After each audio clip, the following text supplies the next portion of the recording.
So I'm going to say that all over again. It's Rachel Bernstein. It's November 20th, 2013. We're in Las Vegas, and I'm with Ron McGaha. Thank you so much for coming. Maria tells me you're a member of the Rat Pack. Before we get there, I want to start at the beginning, if we may. And do you mind telling me where and when you were born? I was born in Wenatchee, Washington in 1943, and grew up there. What did your parents do? Originally, my parents came out there from the Depression era. You know, they came out to work in the fruit industry out there, and either picking or packing or something to do with fruit. And when I was born there, they were actually working in the orchards. They were essentially migrant workers at the time. And they tell me my first crib was an apple box. A man of the field. So what do you remember? Were they involved in organizing farm workers? No, not What do you really. remember of that part of your early childhood? No, they had nothing to do with that. They were basically working to make a living. And my dad went to work for the railroad, which was a union job. How did he get from the field to the railroad? That's did he know someone? No, it was in those days. Well, it still dealt with the fruit industry, because in those days the box cars that they shipped the fruit in, they were not refrigerated, and they used ice to cool the fruit, and they had a giant big blocks of ice and a big chain conveyor that ran along near the tops of the cars, and they would put that ice in the ends of the cars, and the cold air would circulate and keep the fruit. And he worked there a short time, and technology caught up with him, and they came to what they call mechanical cars now, mechanical refrigerated cars, and did away with that job, and so he lost his job on the railroad. But that was his first, I think, his first short stint as a union job. So you came from a union family, Uh, sort of? I don't think it was necessarily opposed to unions, but most of the work there in those days. So I'm sorry, but this is. I might just put a halt to it for a little. Let's see if we can.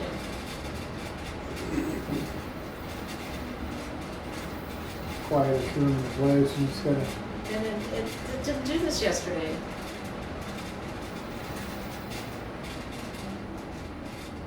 Okay.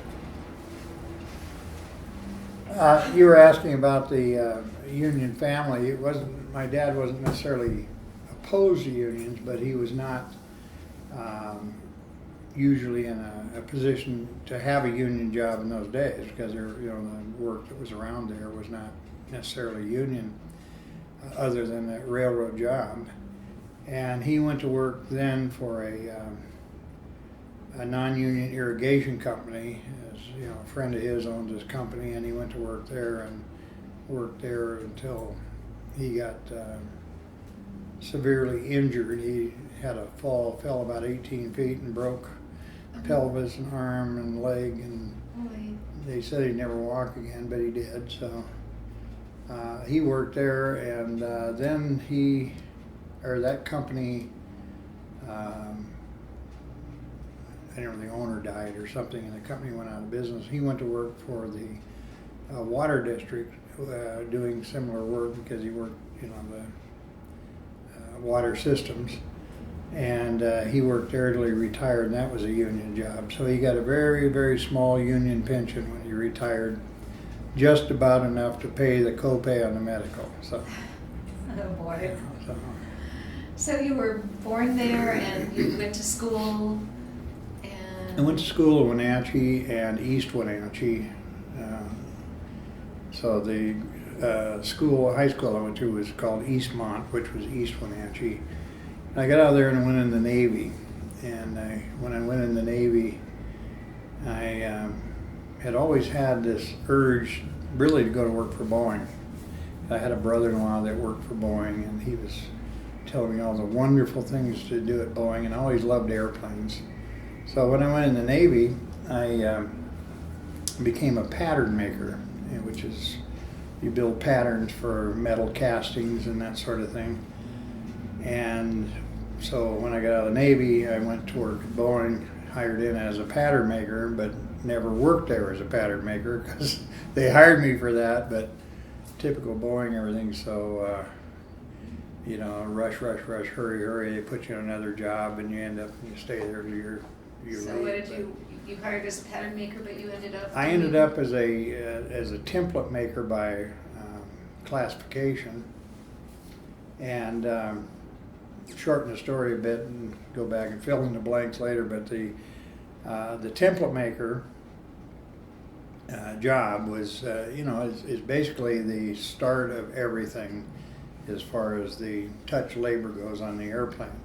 And you have to loft the curves for, the contours of the airplane, and you make the basic tooling that they make all the rest of the tooling, all the master tooling we made, masters all the other tools that are built for that airplane. Uh-huh. And so it was a pretty And you did intense that job. all based on the training that you had gotten in the Navy? That and high school and stuff, because a lot of trigonometry and geometry and that sort of thing involved in it. I mean, it sounds like a job for an engineer. Yeah, we did a lot of things that now engineering does do. Mm-hmm. I mean, but again, like my dad, that job was displaced by technology, because once they came to digitally mastered tooling, all the computer-aided design and manufacturing and stuff, all that high skill work went away, and it was replaced by computers. And so I always like to say I was the last template maker. I intended one time to write a book about that and call it The Last Template Maker, talking about the loss of jobs due to technology, that were once high paid, high skilled jobs, Mm-hmm. and they go away. Well, when I was the last template maker, I'd already gone to work for the union at that time as a full-time rep, so it didn't directly affect me, but it did a lot of other people. But the seniority roster that they keep in there, mine was the last name on the seniority roster. Oh, it really is. And so it really was the last template maker. So you hire in at Boeing, Mm-hmm. and it's a union job, Mm-hmm. and so you join the union because you have no choice. Did you No, get in involved? those days, Or did you you did have have a a choice? choice. Yeah, Yeah. we had a choice. It was an open shop, and had been since 1948. They had a strike in 1948, and as part of the settlement of the strike, they had an open shop. And so I could have chosen not to join the union, but I wanted to join the union, and I think my desire to join the union was based on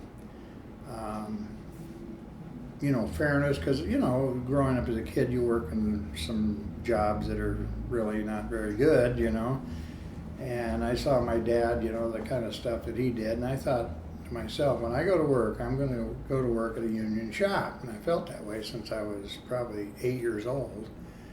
And so I went in there, and right away I said, yeah, how do I join? Where do I sign? Let's get this thing going.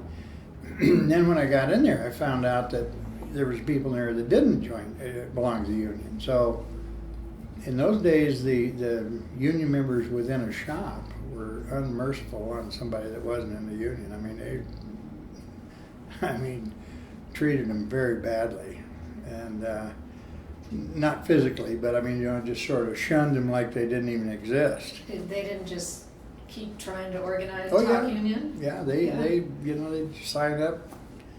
You ready to sign up, scab? It was something every day. But anyway, I did sign in as union, and I got active probably about, actually doing something other than paying dues, probably about 3 years after I hired in. I hired in 1965. So about 1968 or 9 or somewhere along there, about the time we landed on the moon. Okay. I was a union steward up in the Everett plant, which was a 747, brand new 747s in those days. And I got involved in the union as a union steward and working in elections and that sort of thing. And one of my earliest involvements in the elections, I don't know if you're familiar with Roman Mayfield. Have you heard his name? Yeah. Well, Roman and I were on we were chairing an election committee, and he and I sat all day, two of us running an election. And that was when the Boeing plant was starting to shut down, back in the big shutdown in the late 60s, early 70s. And we had like 3,000 people laid off in a day, just lined up, looked like Disneyland, lined up to check out their toolboxes and that sort of thing. Well, Roman and I had the duty up there to run the election. And we sat in there in a plant that had originally had probably 15 to 20,000 people working in it. And we got 13 votes all day, and 2 of them were our own votes. Oh my God. Because everybody was gone. And I got a chance to really get to know Roman over the years. He's just really been he was always an inspiration, if not a mentor. He was definitely an inspiration. So, but anyway, that's how I kind of got started. So you met him right when you started? No, I'd met him at the local before, but we really got to sit down and talk and get to know him a little bit. So he sat there for 14 hours, sitting like we are, sitting here just chatting. 14 hours on the election, that's a long time. And nobody there but us, so we got a lot of talking done. So he's really quite an amazing guy. So you got involved in your local and joined in. So I was a union steward, and then second shift at Everett, they shut down second shift, so I was no longer a steward, and I got transferred down to Seattle. And transferred by the union? Company, by the company. I was still hourly at the time working in the plant, and into a job that had nothing to do with my skill sets. And I was there about 3 months, and then I got back into my old job down in the Renton plant, where I spent most of the career, and really got political down there. I got elected 3 times to the district council, and recording secretary of my local, and ultimately appointed onto full-time staff as an organizer and went to then so from it sounds there. like you did a lot of union activity while you were still We did. an employee. Yeah, we did a lot of the internal elections and external politics and fundraising and various things. We started the MNPL. I don't know if you're familiar with that, Machinist Nonpartisan Political League, our political PAC, I guess you know. Well, years ago, we had during that big shutdown, when all the stewards got a little stipend for their efforts every month, and the International came up and asked us if we would donate half our stipend into the MNPL fund. And I said, well, why don't we just donate it all? It wasn't a lot. It was like an hour's pay or something like that. So anyway, our district out there is District 751.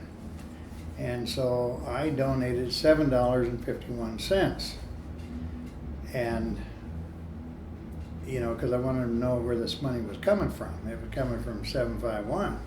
Both the company and the International wanted to let them know, where these donations were coming in. And are you familiar with Bill Holdater? Yes. He was the MNPL director at the time. And he came out there and he was reading off all these donations. Well, mine came out to these odd cents, and he couldn't understand why that was. And I explained to him, I said, I give $7.51 a month. Well, later, 3 years later, our district hired a political director, which we'd never had before. And she hooked onto this idea of the 751 and formalized it into a 751 club. And that 751 card has grown into, I don't know how many thousand members, but we collect about $500,000 a year out of that, just from 751 memberships. No kidding. Yeah, about $500,000 a year. Because people, some pay quite a bit more than that Right. monthly, but still. That gives you multiples. Yeah, but that's the base.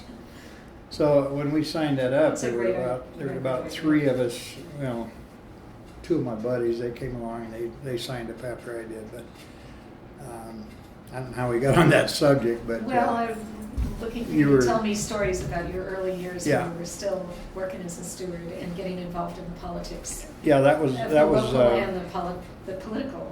yeah, that was one of my involvements. That's And the political thing, we had, you could probably run for state office in Washington State easier than you can run for office in our district. I mean, it's that really difficult. Yeah, we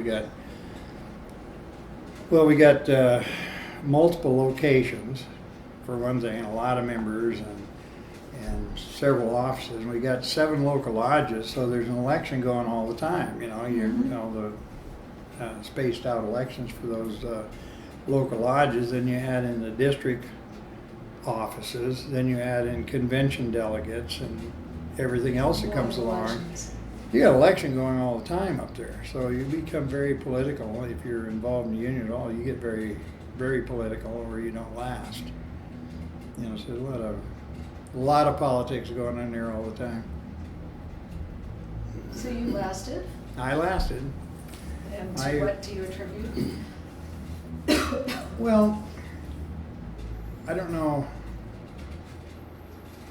Being very fortunate to surround myself with people that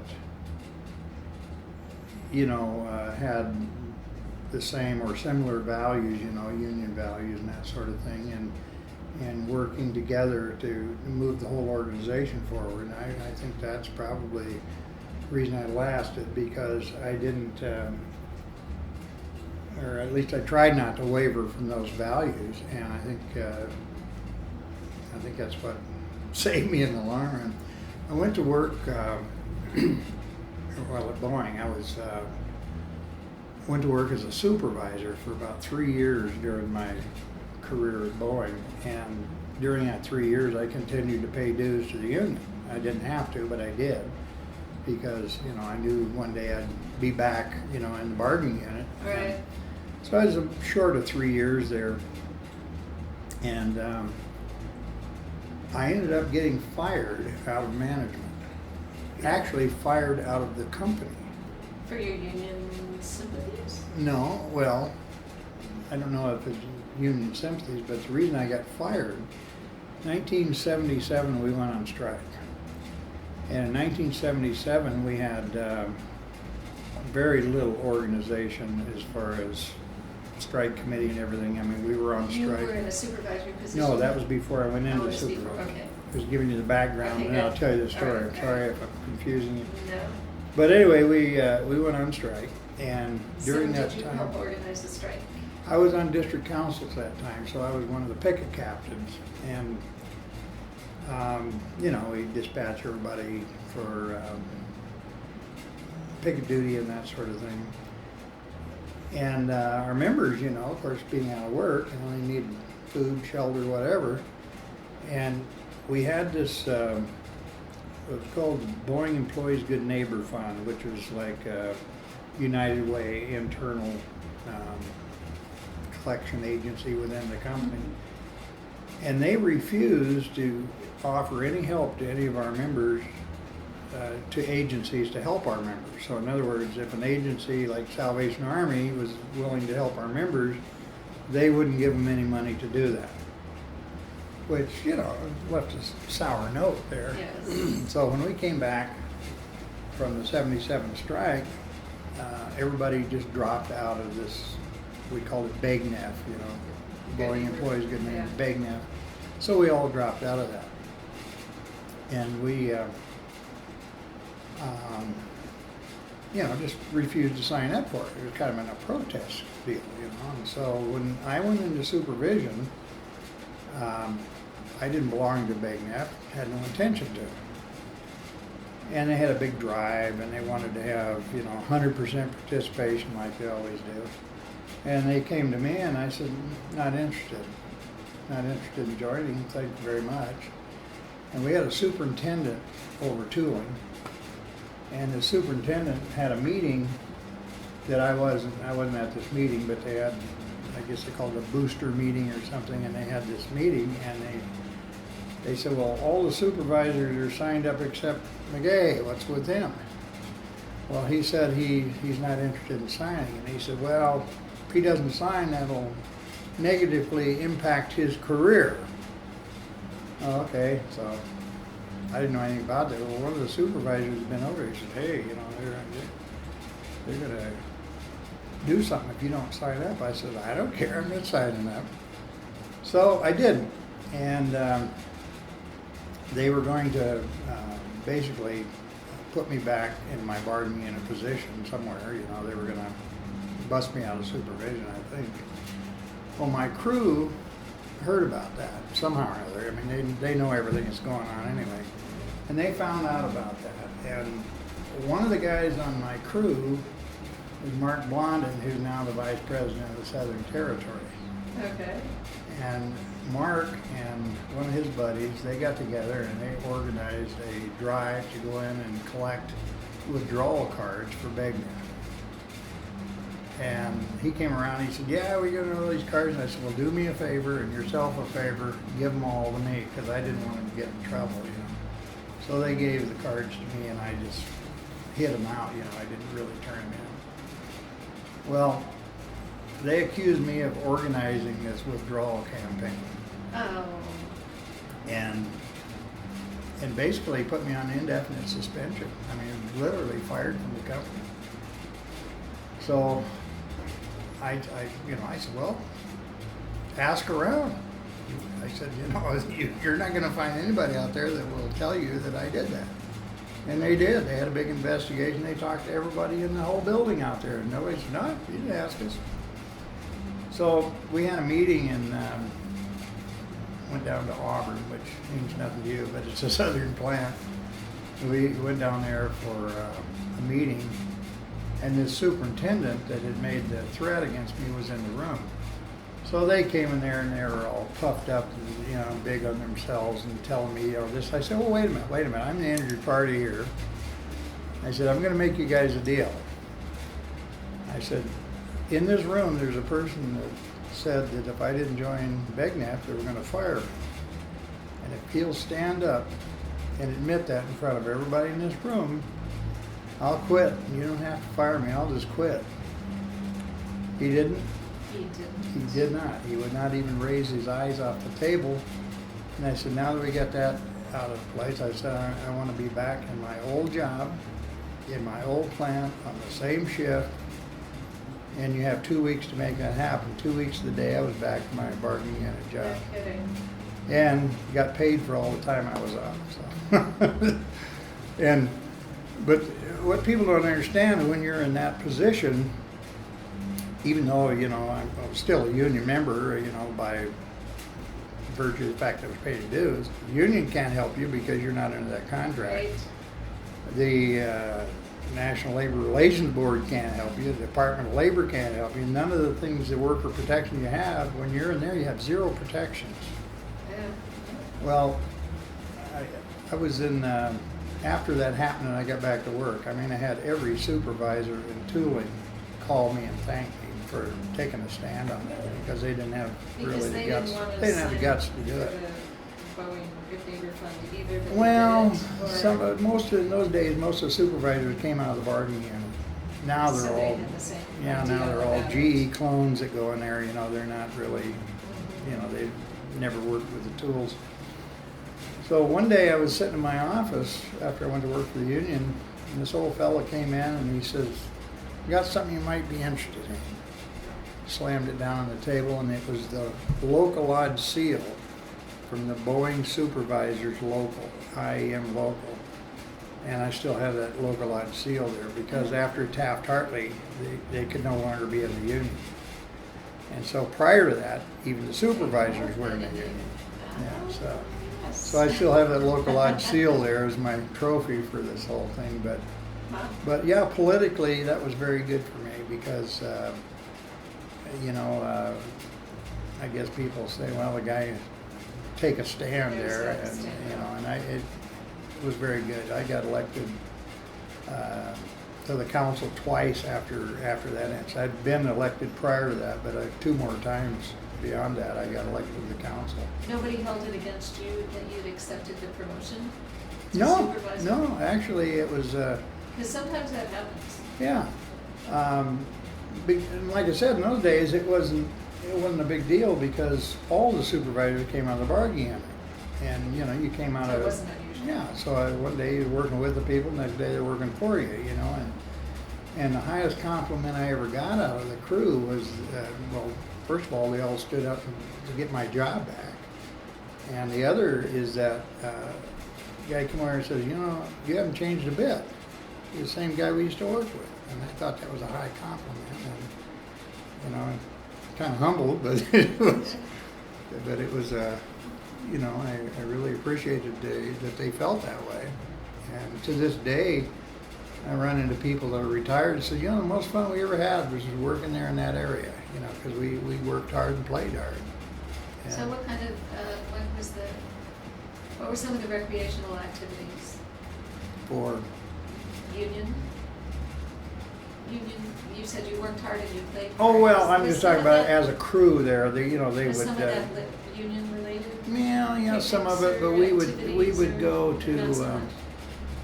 the crews in those days, back in those days, everybody would stop after work for a beer and a pizza or something, and so everybody sort of had a little community or friendship or family a little bit outside of work. Nowadays, people just, they go to work and they go home, and they don't have that interchange with it, with none of that socializing.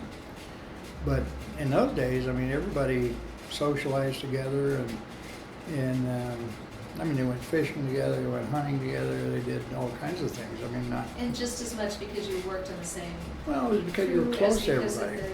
the local Yeah. union involvement? The union involvement, Because I always think that unions are so much more multi-layered than, yeah, the Then people union understand. involvement there. so that's why I'm asking.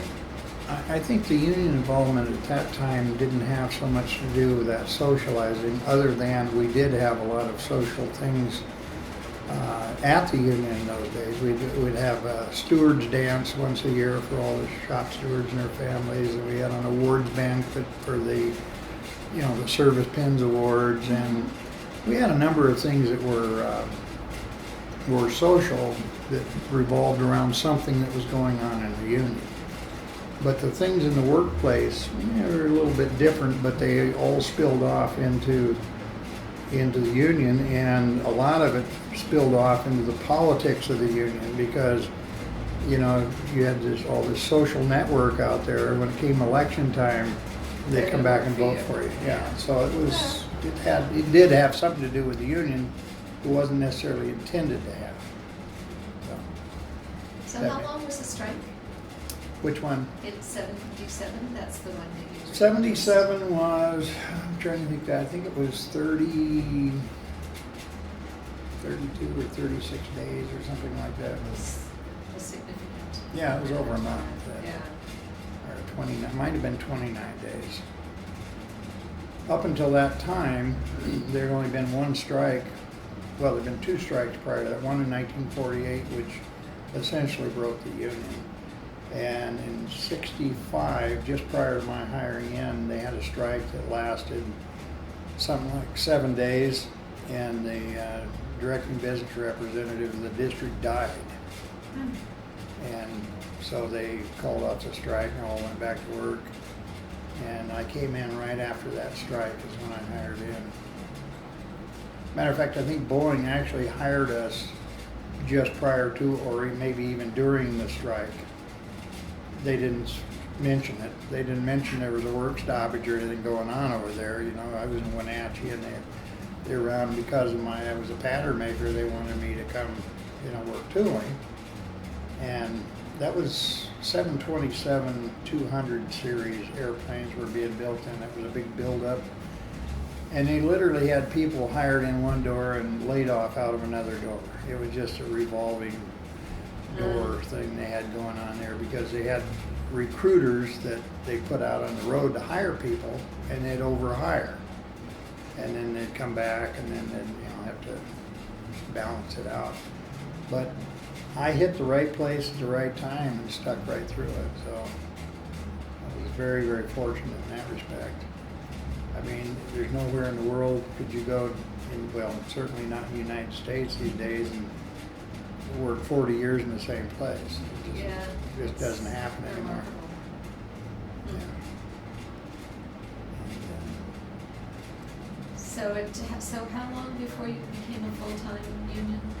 I worked in the shop about 20 years, and then I went to work.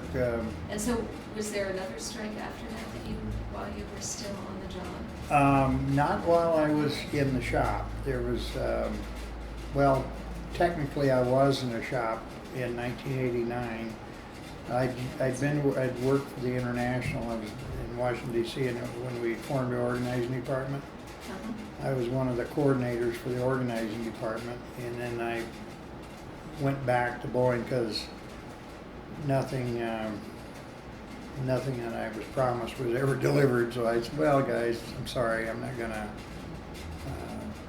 disrupt my family life for this. If it's not gonna go where you said it was gonna go. That's a whole nother story. But well, we'll get to that. But anyway, I came back to work at the Boeing Company in 1989, technically as an hourly person, but I was representing the union there in the, these continuous improvement management technologies. I spent a full year over there. We studied it all over the place. We had,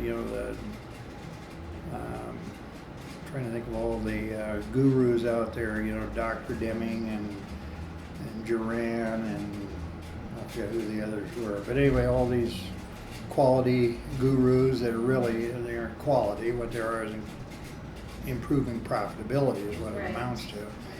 But then when they started that whole movement back in around 88 or thereabouts, went over there and traveled all over the country, visiting companies that had implemented these technologies, so-called technologies, management systems, and studied at took classes at various universities around the country, and got paid to do it. It was a great job. And that was a company sponsored. It was the company was doing the study, but I was the union representative over there, but technically I was an hourly employee. So I got paid my old rate and, got called, just traveled around the country doing that. And out of my year over there, we negotiated our joint programs at Boeing, which were health and safety and education were the two things that came out of that, and that joint program is still there, which has equal, management and company representation on the committee. So you helped set that up? I didn't help set it up, but I instigated them putting it into the contract. In other words, I took the head negotiator from Boeing and our head negotiator, which was our district president at the time, and I took them to an example of that and had them look at that, and then I gave them, all the documentation and stuff of how this could be beneficial to both parties, and then I was out of the picture. They went in and negotiated it, and actually I proposed a lot more than we got, but we ended up with those two things. And so from when you were working in the shop in the 70s and the early 80s, before that, did you see potential for that kind of management?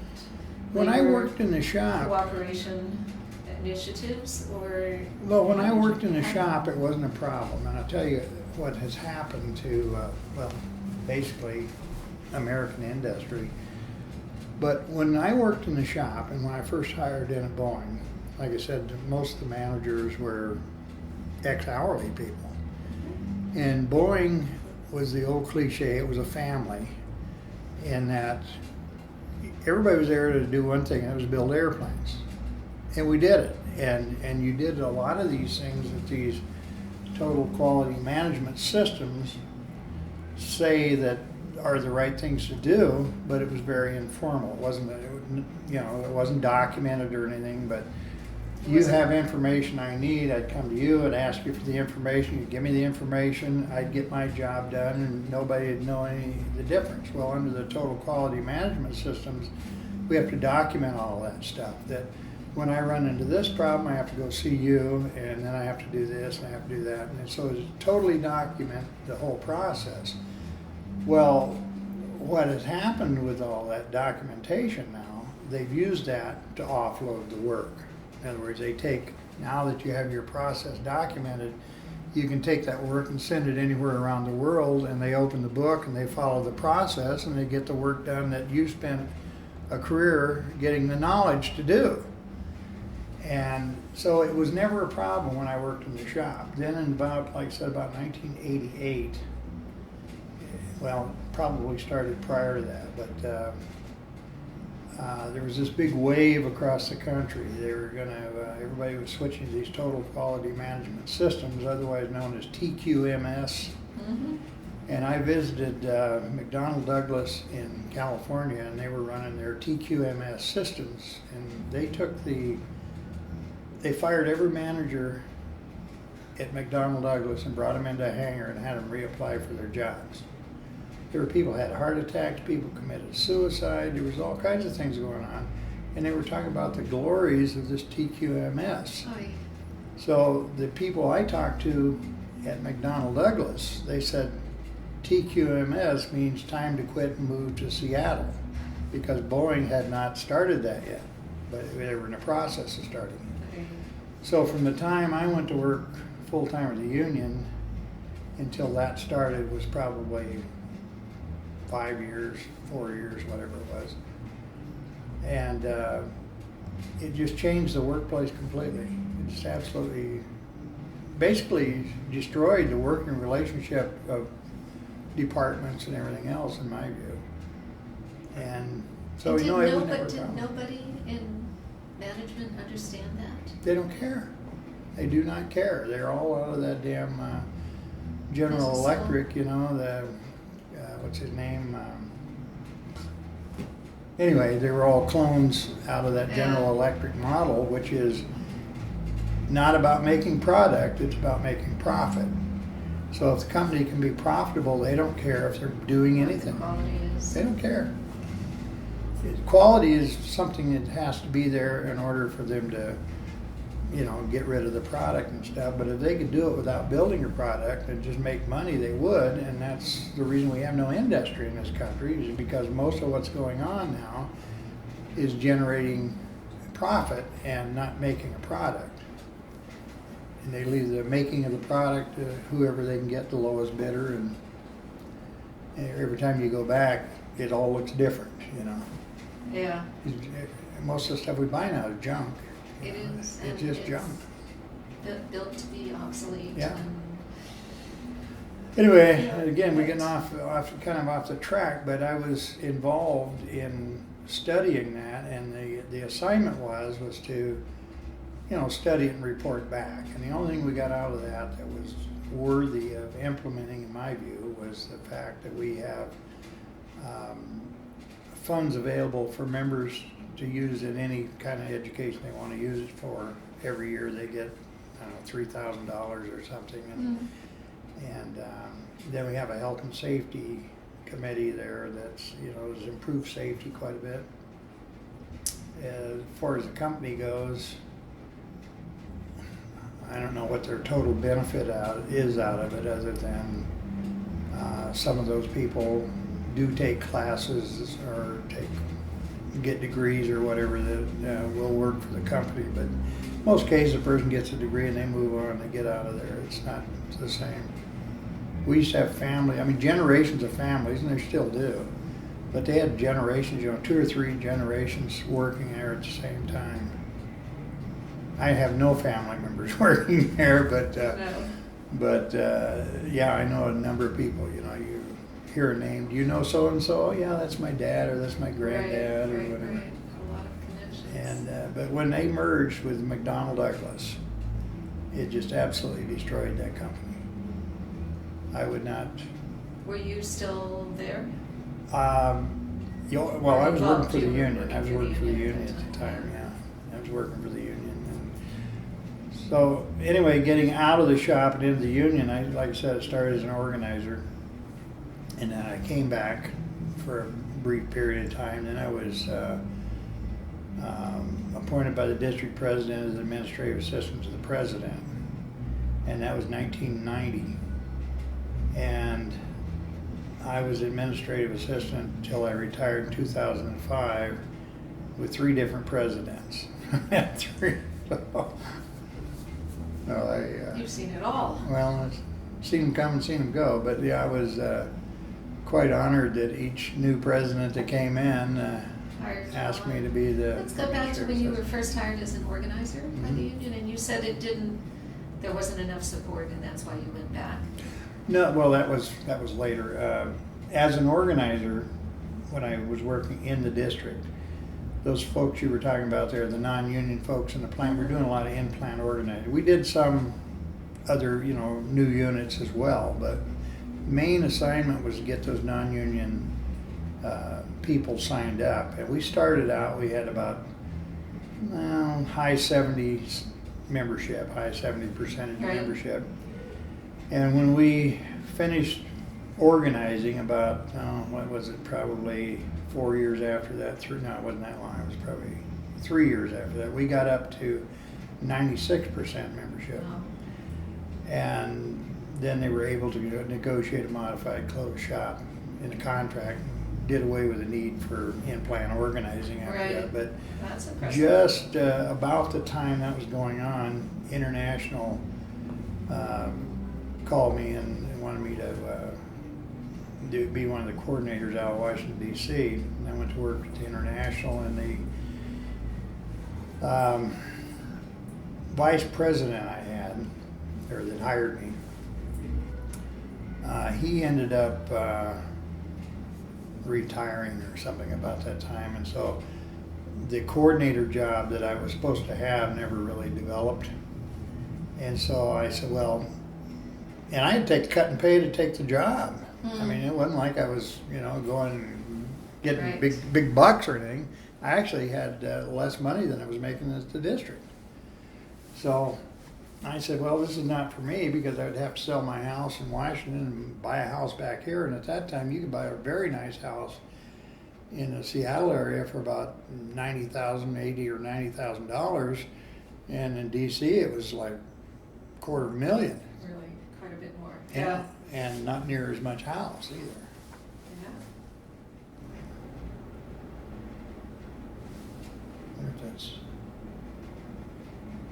Let me take that, please. You wanna Yeah, sure. We're going to Sorry. take a little pause. take it? Hang on. That makes sense. Okay. Yeah, we're back. So speaking of Maria, how did the Rat Pack? Well, I had met Maria some years back, and we did get off on all these tangents here, but we had a food bank in Seattle that is the labor agency food bank, and they were absolutely broke. They could not make payroll or anything else. And Don Brannon and I, a guy I worked with there, we were going to do this motorcycle ride around the U.S. and on Harleys. And Harley Owners Group, Hogs, has a ride, they call it ABCs of touring. And so you go to any town starting with A or B or C or D or D, you get a point for that. And you get a point same way with counties. You get a point for each state, you get a point for each country. You got several ways to make these points. So Don was going to ride around the country, and he showed me the route, and I said, well, if we jog over here and there, we could hit all 48 lower states in about the same amount of time. And he said, yeah, let's do that. So we're getting ready to do this, and this thing with the food bank came up. And so, this is after you're retired? no, When was this is way back. This is 93. Okay. I'm skipping all over. That's but okay. As long as we stick to one story at a time, I need to locate it. 93. Okay, go Okay, ahead. 1993, and we, I was on the King County Labor Council. I was a vice president or a board member or something at the time there. And the labor agency, they come and made a report, and they were broke. And so I said, well, we're going to make this ride. I said, if you figure you can raise some money with that and get pledges for miles, I said, we'll do that. And they said, well, what are you going to call it? And I said, well, we're a Harley Owners Group. I said, why don't we call it Hogs for Hunger? Well, 13 years later, we were still doing Hogs for Hunger. It's a great name. So we were still doing that, and the first year we raised about $3,500, which allowed them to make their payroll. And cumulative over that time, we raised about $250,000 doing that. Just two guys riding. I mean, it was not. It wasn't just two guys the first time. It's two guys No, same every two time? guys. Same two guys. We just go ride somewhere, and people, And people pledged pay to- money, to get you to do it. And so one year, and I can't recall what year it was. That's quite the fundraising strategy. Just two guys That's that great. pay you to leave town. Right. So we went on we did a combination of the food bank and guide dogs, and so we were had a split in the money there. And we went around the country, and I think it was George Corpus. I don't remember if it was George or if it was Tom Buffenbarger. Anyway, one of them. I don't remember who was president at the time. But anyway, they assigned Maria to be our escort or whatever in Washington, D.C. And I think she'd just taken over the department at that time. So we come riding into town, and we meet Maria, and she's, all bubbly and everything, showing us and all excited about the motorcycles and everything. And she set up this ride for us in town. Had the whatever the county sheriff was down here in Maryland escort us to the Washington D.C. border, and then the Capitol Police or the Washington D.C. Police, whatever they're called, they took us there, and they took us right up to the steps of the Capitol, and then the Capitol Police took us up there, and we parked right on the steps of the Capitol with our bikes. With your bikes. Yeah, with our bikes. And a couple of our Washington State Congress people came out and handed us checks, and all this stuff. And so we raised $38,000 or something for guide dogs that year. That's amazing. Just goofing off, basically, having a good time. But anyway, that was our first time we met Maria, and she took us. We parked the bikes, and she took us around the car, giving us a tour of the town. And we went to the Hawk and Dove there in Washington, D.C., and we were sitting down having breakfast, and Maria went in and make a phone call or something. And I hear these, I think he's wearing clogs or something, because I hear this clunk, clunk, clunk, and I look out of the corner of my eye, and I see some woman. I didn't realize it was her. I see some woman coming along there, and all of a sudden she tripped. There's a little mismatch in the floor or something here, and she tripped and went head first into one of those big chrome bar stools. Oy, oy. Knocked her unconscious. Oh my God. Absolutely unconscious, blood running out of her eye and everything. And Don says, well, that's Maria. So we go over there, we pick her up, and can't get her to go to the doctor or anything. But that was my first meeting with Maria. And that was Dramatic. with the Hogs for Hunger, yeah. And that cemented your bond from the get-go. Yeah, we've been good friends ever since. You pull somebody out of a barroom brawl, I guess. Right. Anyhow, Yes. I don't know how we got on that part of the story either, but Oh, well, I asked you about the Rat Pack. the Rat Pack, Maria, like I said, we'd always been kind of close from that point on. I retired in 2005, and just before I retired, she says, you got to come out here and work the Rat Pack. I'd been doing things with her with the retiree department prior to that, but not full time, because I couldn't devote full time. But anything she needed or anything we could help each other with, we did. and she calls me up and says, "Oh, you got to come out here." So I went out to Placid Harbor for a meeting, as officially now as part of the Rat Pack. And while I was at that meeting, I got a call. My wife got in the hospital.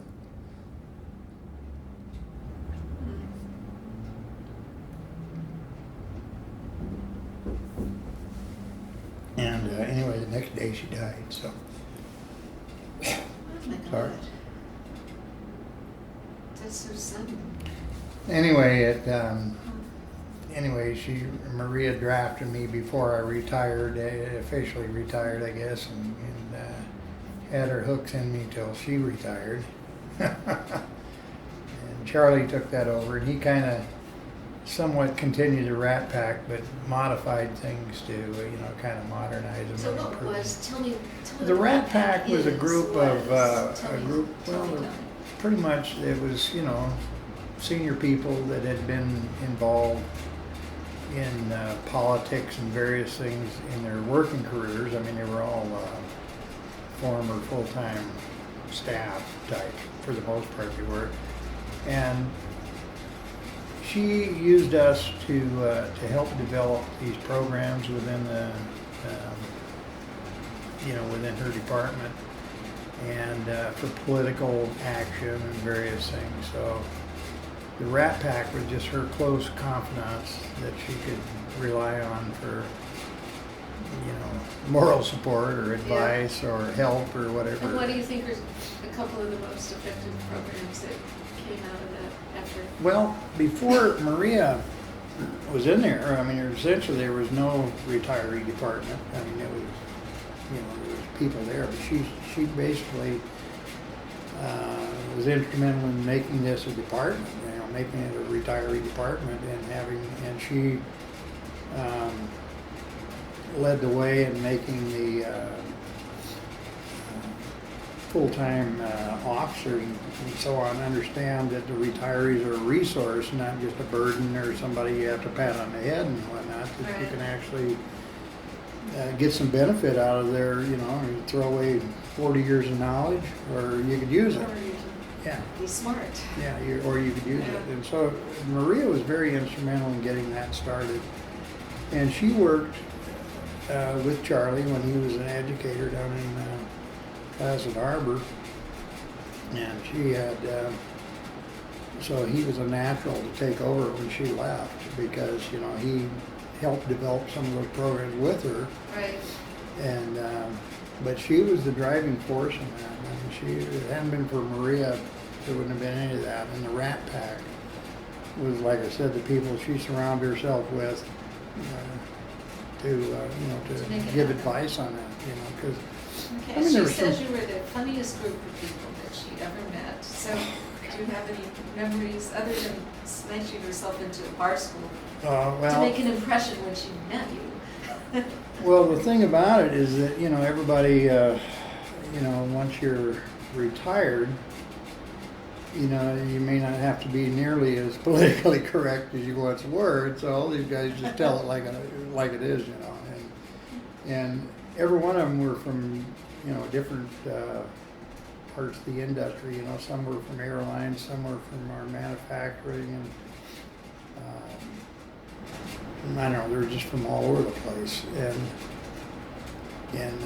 when we'd have these little meetings, we had Frank Ortis down here as the mayor of Pembroke Pines Pembroke Pines in Florida. He's actually the mayor down there now, but he's a retired machinist, I think, out of Eastern Airlines. And Frank has to tell a joke every time he sits down, or 6 or 8 jokes every time he sits down.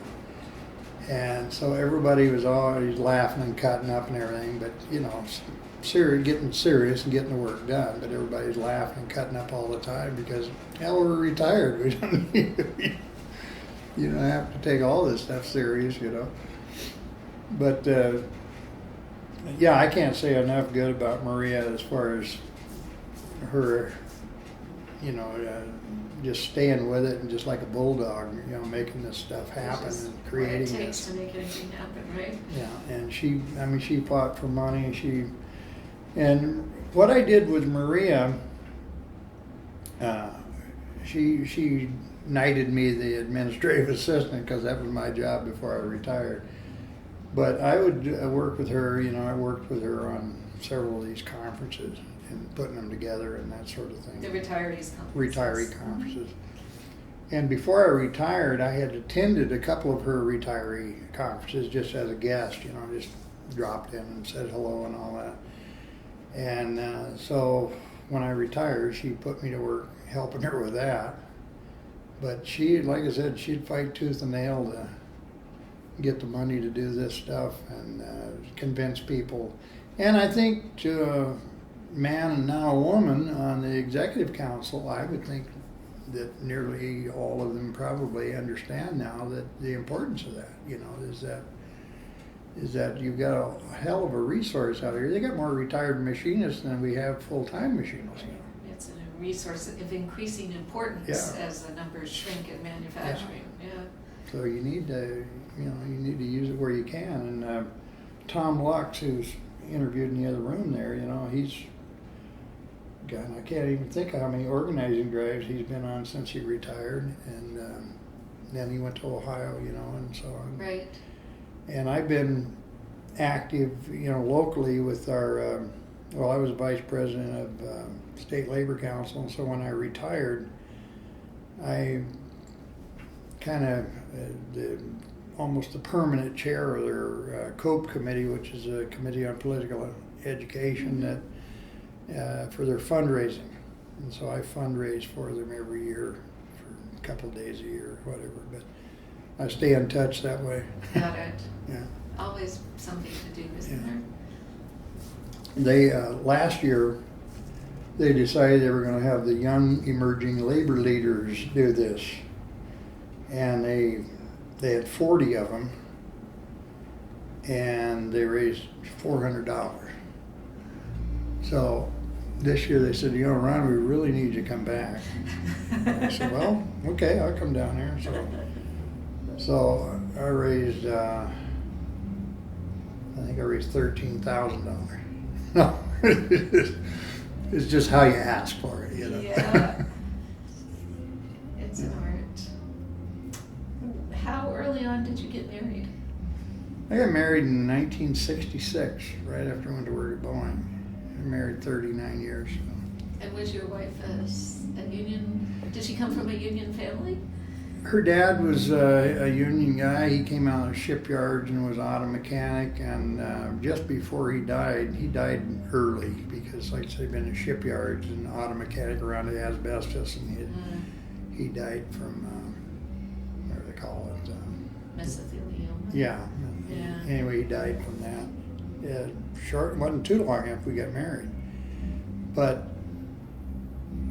when he was in the hospital, just almost dead, the vote count came in. He helped organize the auto mechanics there in his shop.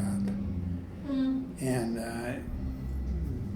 I take it back. He had already had the vote, but he went in there and they voted to accept the contract while he was almost dead in the hospital. So the poor guy never got the benefit of it, but he helped organize it. So, and she was a beautician.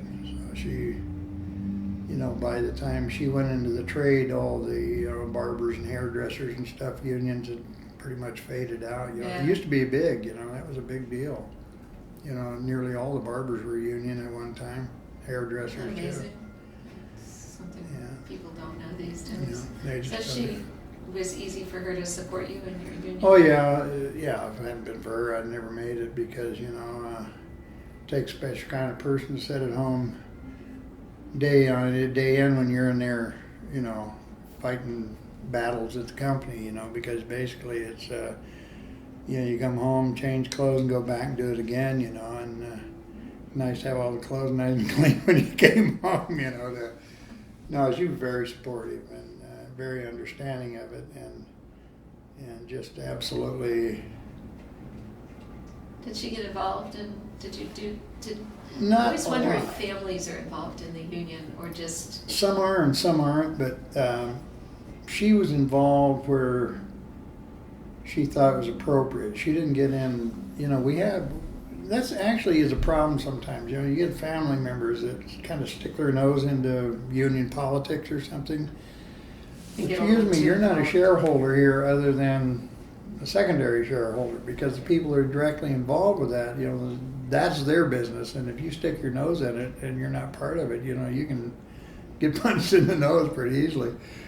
So she went to a number of things when I first got involved. We went to, you go out of town on a trip or something, you include her on that. And right away she decided that,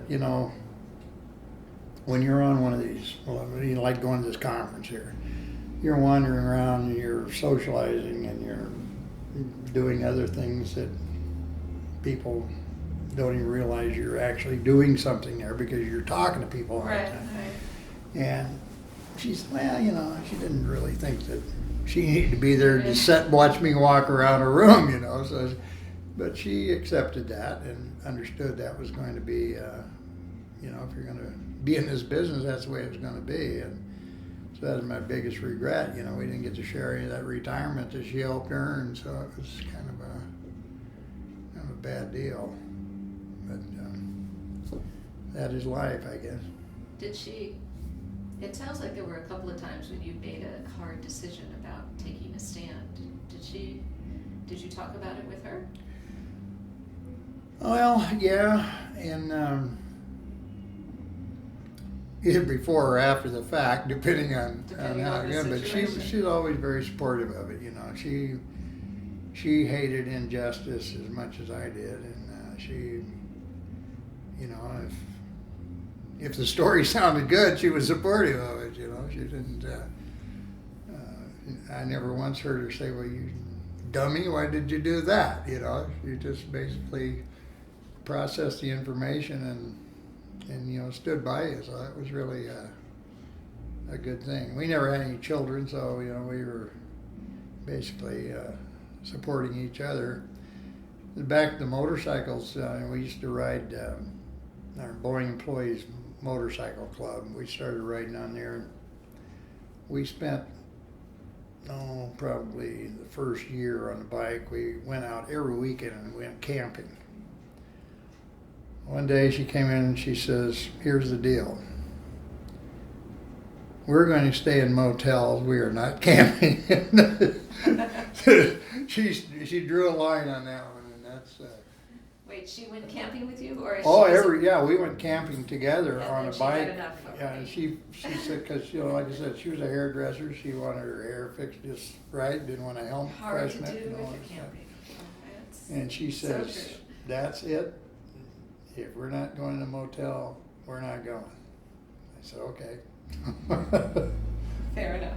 And I've been biking ever since and moteling ever since. Oh yeah, you didn't. Don't regret it a bit. I don't like camping either anymore. So, yeah, I think that in this business and in the union business, if you're either a real active activist or a full-time officer and doing your job, if you don't have family support, you just can't do it. You'll either end up in a divorce or fighting all the time or something. Yeah. If you don't have somebody that fully understands what you're doing. And I've always, when we'd get a new rep or a potential or whatever, I'd set them down with a father and son advice, and I'd say, "Now look, before you decide to take this job, you need to sit down and talk to your wife or significant other, husband, whatever it was. And you need to talk to them, explain to them that, as bad as you say it's going to be worse than that, because you're not going to be home every night." And I did the same thing with union stewards. I said, if if you're in a bowling league, you should just enjoy bowling. If you're got kids playing baseball, maybe you ought to just stay home with them and go to their games and that stuff. Because I said, if you're really going to truly be in this job, you're in that for a whole lot of people other than your family. I said, your family certainly is first, but there's a lot of other people depend on you there, and you need to really do some soul searching to see if this is right for you, and some of them back out, but some of them, oh yeah, I'll go, and then they get in there and they find out, well, yeah, that was no exaggeration, you know. But like I said, I was one of the lucky ones, and then I had a wife that really supported, you know, the whole. I can't say she always liked it. I would think she probably, many times probably didn't, but she was very supportive of it, and so not everybody gets that luxury. So Yeah, that's a very special thing. yeah. Absolutely. So you worked for 3 international presidents? District president. District presidents. District presidents. I heard 751 district.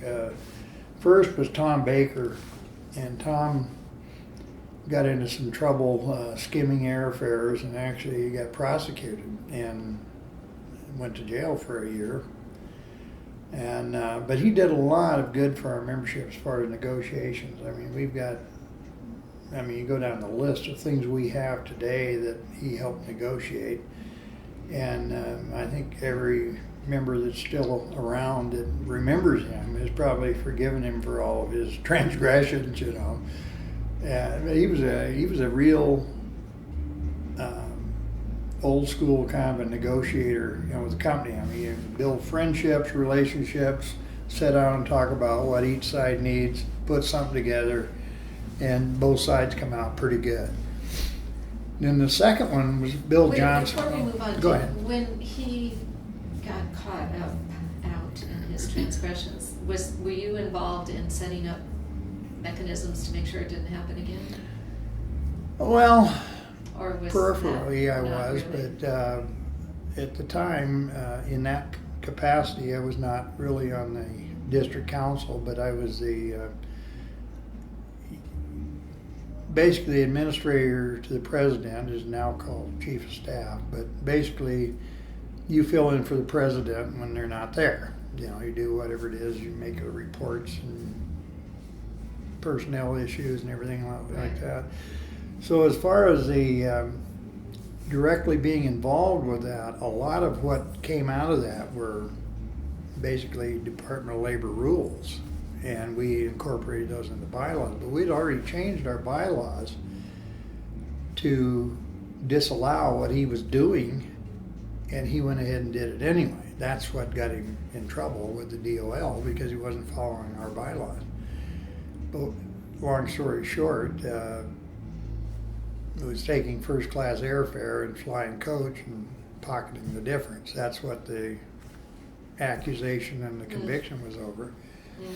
So it was a minimal amount of money in the greater scale of things. I think it was only about $30,000, but you know, it was wrong, and you shouldn't have done it. And he got caught and punished for it, and that's over and done. But he was just a natural with people as far as getting people to work together and move as a team. He was just a natural at that. It was just a gift, and it's just heartbreaking that, you know, got crossways on it.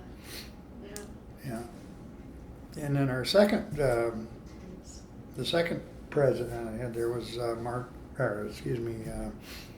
Bill Johnson, and Bill, who passed away this year. Bill was right out of the shop. He had never held a full-time position at all. And when Tom Baker left, Bill Johnson was thrust into this job that, you know, somebody said, yeah, let's run Bill, and they ran Bill and got him elected. Well, like I said, he never had any full-time experience at all. Now, was there any thought of you running for that? I wasn't on the council, so I wasn't eligible to. Oh, got it, okay. So he was on the district council, and they picked him. He was kind of a non-controversial candidate, which we needed at the time because there was a heck of a lot of controversy around the outgoing president. And so, you know, I kind of, I helped him wherever I could on there, you know, and he did the best he could. But like I said, he was ill-equipped when he came in there. By his second term, he was starting to get the hang of things, but that first term was pretty rocky for him because he had never had, dealt with a bunch of egotistical business reps and everything else, so he had a heck of a first term on that. And then the last one was Mark Blondin, who's now the Southern Territories Vice President. But Mark is the one that got me fired, basically, from Boeing, with the BAGNF thing. And we laugh about that all the time. But when he hired in, I was his supervisor, and when I retired, he was mine. So it goes around, comes around. Yeah, yeah. But yeah, Mark was probably the best combination of all of them as far as Bill Johnson, even though he was, never been full-time, he was very good with a contract. He really understood the contract and what it meant and what it should say and everything. And Baker was the real deal maker, and he could pull people together, and Mark could do all of that. He was contract, he pulled people together, and people loved the guy, and he was easy to work with, and so he was the perfect balance all the way through that. And as far as I know, it still is. I don't know what the people that work for him now think, but I have nothing but praise for him as well. He was just he was a good student.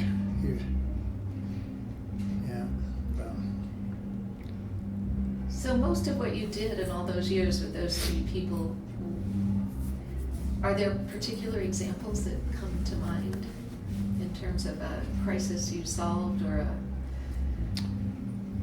Well, I don't know if it's crisis I solved, but crisis that I was involved with. Certainly in 1992 when Baker went down was a real stress. That was the absolute definition of stress, because every day in the newspaper there would be something. We had members so mad they wanted to kill people. I mean, we had bomb threats. We had. And these are people who were mad at him or who were supporting him. And they were mad. I mean, they were just because here's my union and they're doing this, and so suddenly they lose confidence. The union, they lose and everything. And our team got together and basically, it's like an organizing drive. I mean, you're starting over every time this happens. You are starting over. Yeah. And day and night it was that way. And then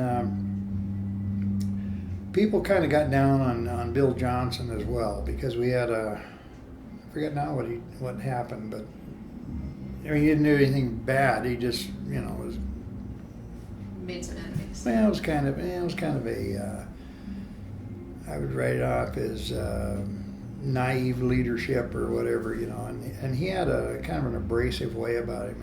Everything was, very confrontational when you get him started. And so he wouldn't go to the meetings, and I would have to do all the reports. And so I made the reports for, 2 or 3 years. Every report made to a local lodge, I had to make it. So I had to get up there and take all the heat. And so for, I think, 6 years of my life, I was in controversial meetings, answering questions over and over and over again. I mean, it seemed like it would never end. And that was the kinds of issues you would be making a report about a negotiation. You could be contractual, people would not be happy with what was going on. Internal politics. I mean, the whole gamut of what was going on, at the workplace. Whatever they were mad about that day, they come to the meeting to complain, and I would get I have to stand up here and take the heat for that, and survived it somehow or another. Which is a skill. Yes, but not the original, but one of the early political involvements I had, switching gears on you again, but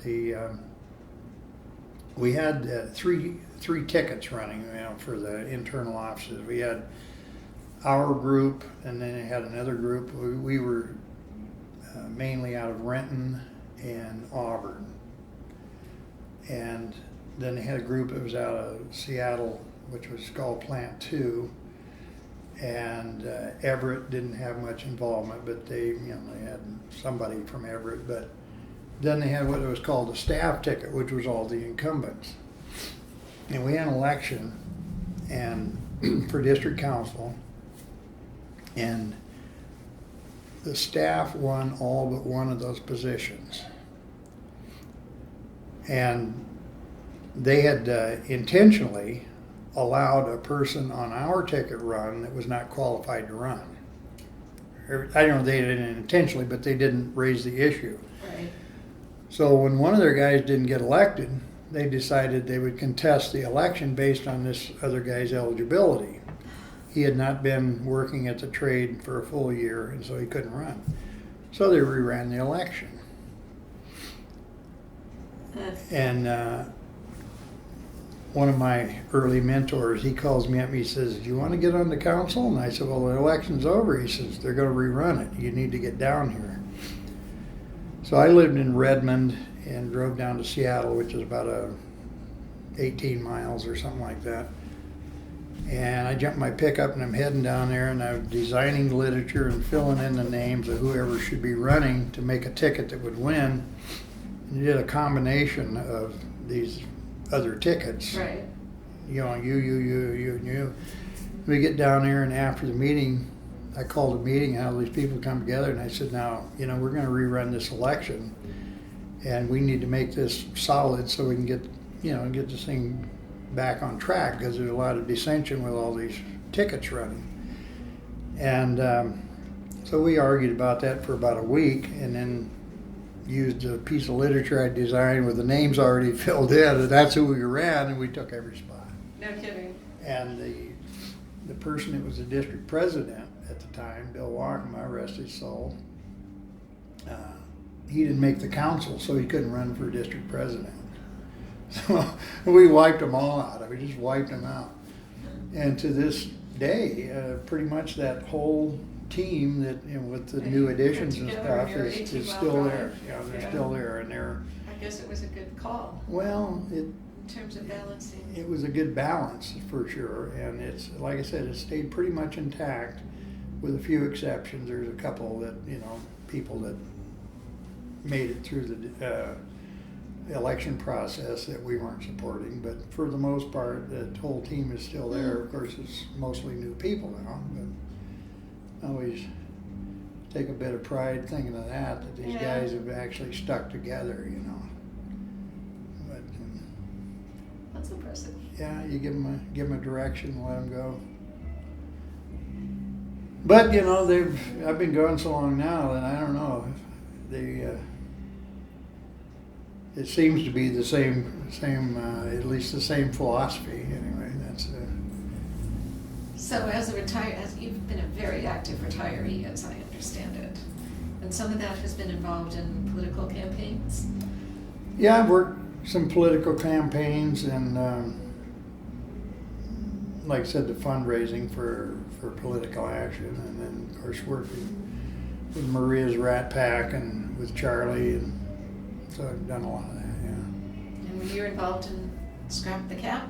Oh yeah, Scrap the Cap. Can you talk about that a little bit? Well, Scrap the Cap, Kathy Cummins, who used to work for our international, works for the State Labor Council. And I used to do a lot of, in my capacity as the administrative assistant, I somehow or another got to be the official cheerleader, or, at rallies and contract and stuff. And I wrote a thing some years back. It was back in the mid-90s. I wrote a thing about talking about jobs. And I always called it a rage. Everybody else called it a rap. But it was, give you a short version of it. But it's like, you want to talk about jobs, don't want to talk about your toys came over on a ship, or that foreign wine that you like to sip, or your Lexus car that you think is hip. Don't want no training tip or a damn pink slip. I want to talk about jobs. And then you'd say, whose jobs?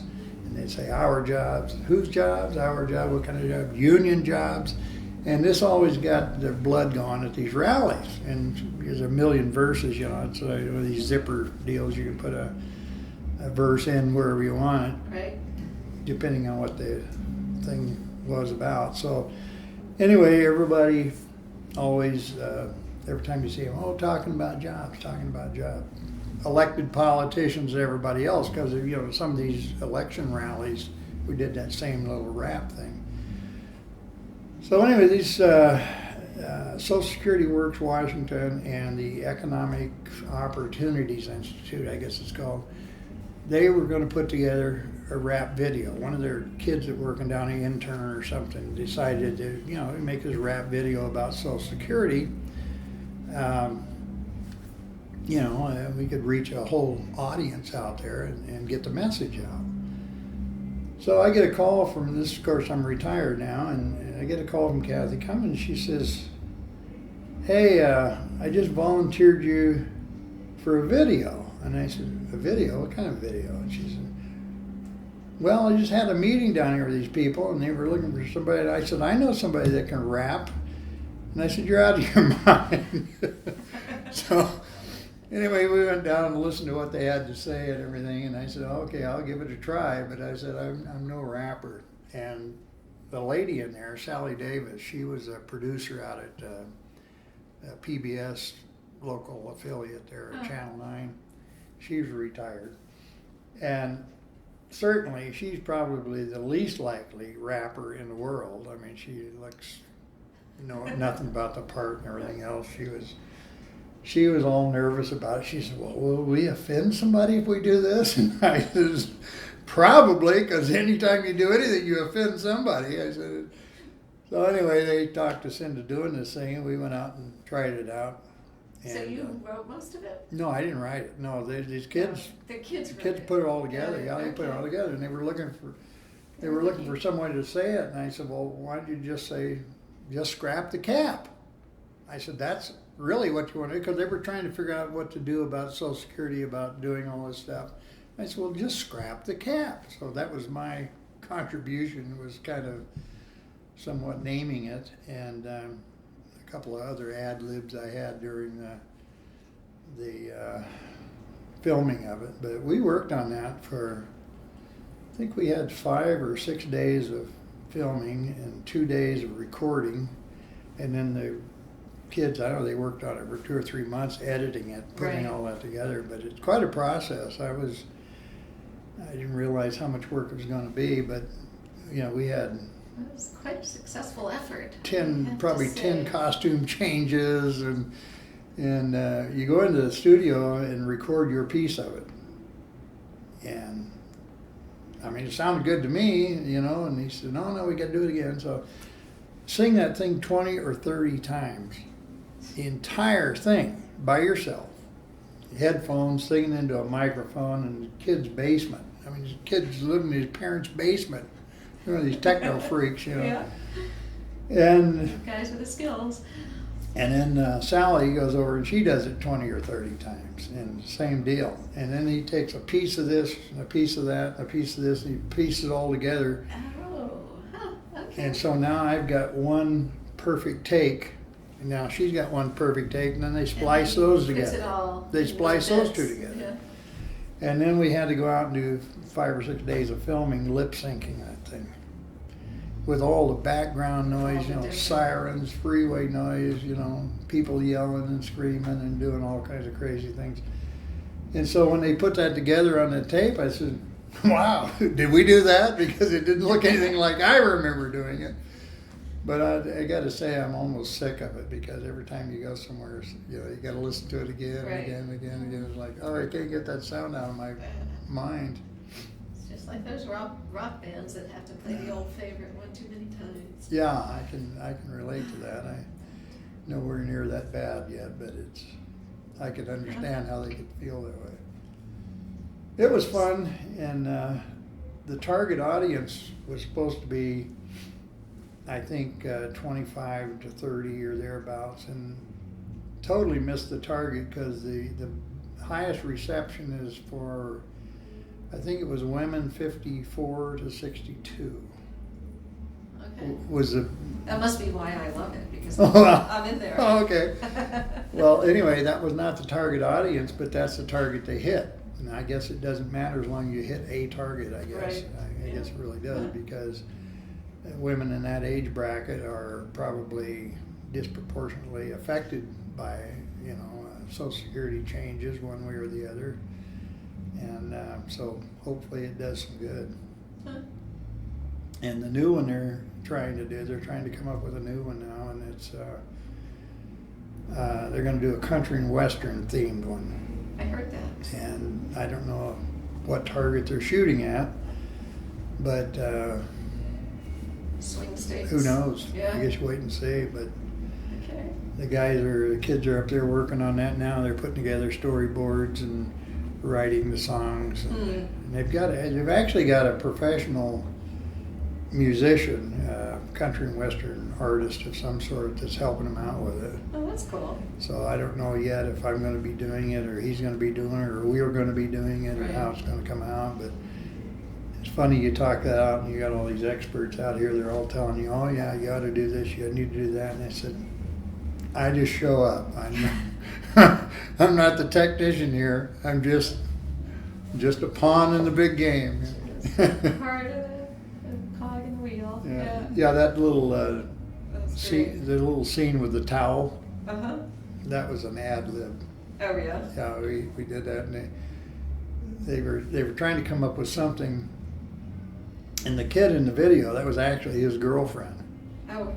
And we were at their house, and we were actually at their house where they were staying. And so they come in there and they say, well, you want to get this where it's, just really imposing on the kid, And the message is, you don't want these people living with you, Right, get their right. Social Security taken care of so you can live by yourself. And I said, well, the grossest thing I can ever remember in my life was my dad come stumbling out in the dark, going to the bathroom, and we're standing over there, and I said, it's just not a pretty sight at all. So we did that. We did that, walking out there. And I thought the look on that gal's face was precious. She goes, that was a one take deal. That was excellent. We shot that part in one take. Oh, yeah. Yeah, everybody laughed at it. I thought they were going to take it out. Actually, originally it was about 4.5 minutes long, and they shortened it to 3 minutes to make it more viewable. Right. But yeah, there was stuff, outtakes and that, like everything else, is just hilarious.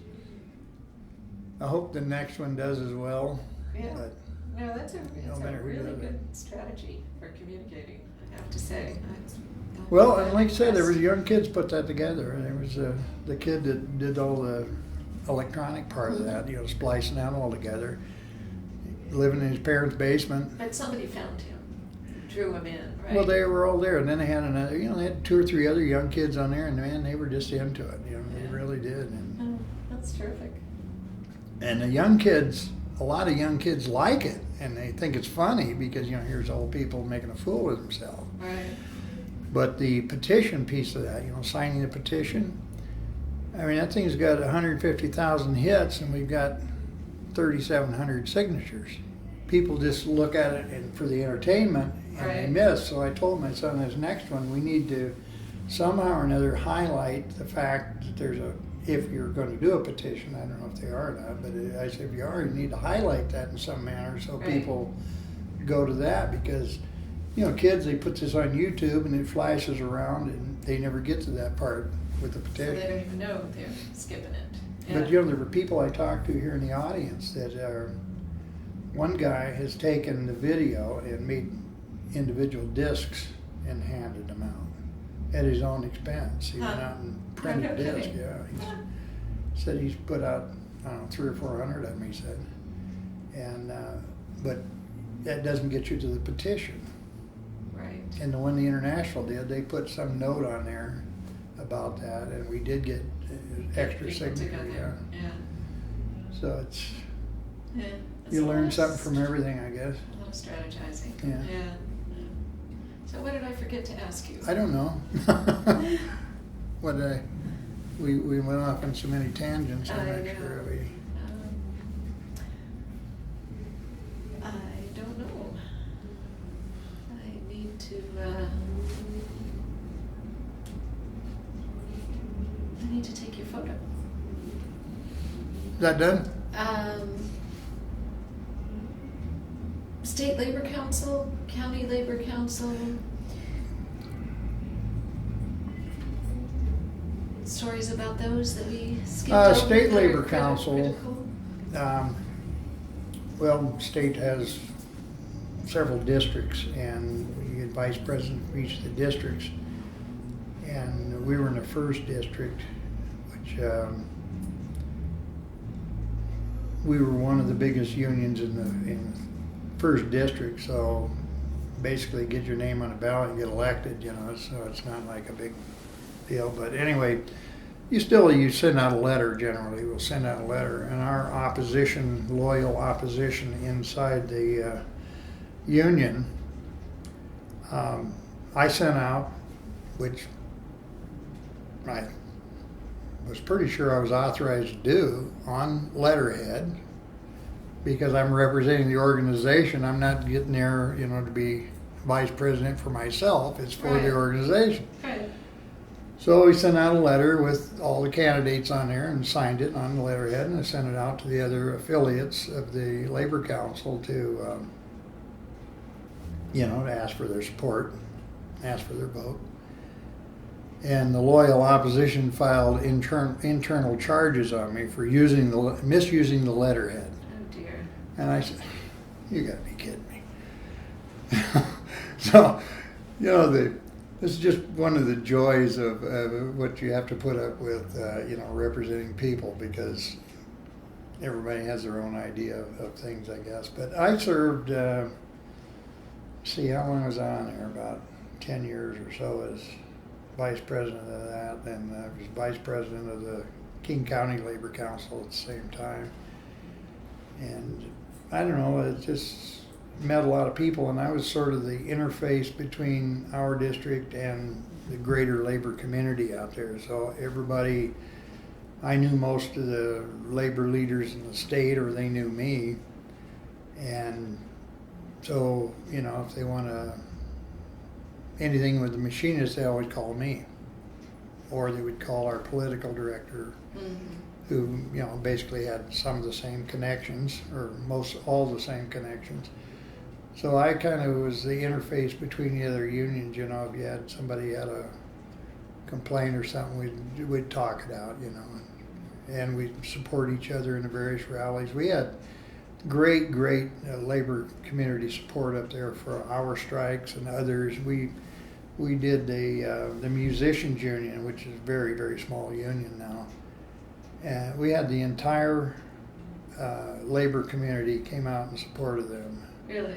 And they had 300 members, and we had 3,000 people out in the street for them. That's impressive. We had solidarity. Two busloads solidarity. of machinists showed up for their picket line, or demonstration out in front of the theater, where they were picketing, and things like that. And you don't get that just by sitting in your office answering the phone. You got to be out there amongst the people. And I ever offer any advice to young leaders, young labor leaders, emerging labor leaders, or whatever they call them now. My advice to them is to go out and try to do as much activity with other unions as you do your own, and because you'll get payback from that. You'll get them coming out to support you, and that's how you build a solidarity. Is you spend as much time with those other unions as you do with your own. Which is hard to do if you're out servicing members all the time. But that's part of organizing, is that organizing is just being sociable with people. Making connections. Yeah, it's just being upfront and honest with them, and friendly with them, and talking to them. You don't do that by cutting these backroom deals and that sort of thing. That doesn't get you anything. I see some of these unions, they do that top-down organizing where they go in, they cut a deal with the company and come back, go out and get the cards signed, and you got dues payers, you don't have members. Yeah, it's a difference. Yeah. Well, I thank you very much. Well, I hope for doing that's helpful. this. If not, I think it is tear it up and excellent. we'll get somebody